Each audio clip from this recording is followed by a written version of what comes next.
The town of Ambo is located right in the centre of Ethiopia, 125 kilometers west of the capital city Addis Ababa. It is here that we have established the Ambo Lazarus Deaf School. Most of our students come from poor farming families living in the rural districts surrounding Ambo. Last summer in 2017, myself, Father Stephen and Mr. Rishetu, the principal of the school, took a visit to one such district called Enchene. A 3.5-hour bus journey from Ambo. It was rainy season and at one point we even had to dig the bus out of a huge mud hole in the road. The town of Enchene is a small market town, seemingly located in the middle of nowhere. Yet on the day we arrived, there were over 20 deaf children with their parents and grandparents gathered in the small government building to meet us and to learn about the deaf school in Ambo. It was in Enchene that we met this little girl aged 10 who'd never been to school. Her grandmother said all she could do was pray and beg God that one day her beautiful grandchild might get an opportunity to attend such a school.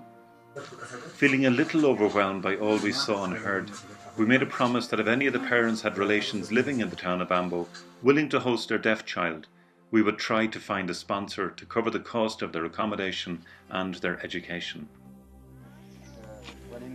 On the first day of the new school year, with the gates just barely open, to our delight, the little girl from Enchene arrived with her parents asking if she could please have a place at the school. She registered by making a mark beside her name and was given her first copybooks and pencils.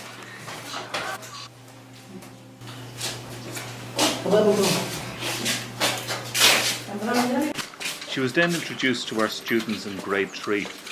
This little girl had no sign language, no ability to read or write or to tell the students her name, but she seemed very happy and very much at home. Over the next 2 weeks she was joined by 16 more deaf children, all from the rural districts. One of the first lessons our new students got, especially the older ones, was that their hands are not just for work, but are now their means of communicating, to be used for learning and socialising. And then it was down to basics such as the sign for pencil and the letters of the alphabet.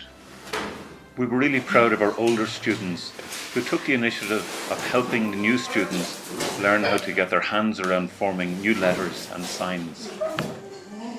And our little girl from Enchene is more than keen to learn as much new signs as possible and to put them into practice at every available opportunity. Sometimes maybe even a little too keen. And having mastered the alphabet, it was time now to tackle numbers. And her written work is extraordinarily good for somebody who's never been to school before. The informal setting of the schoolyard is as important an environment for learning sign language as a classroom.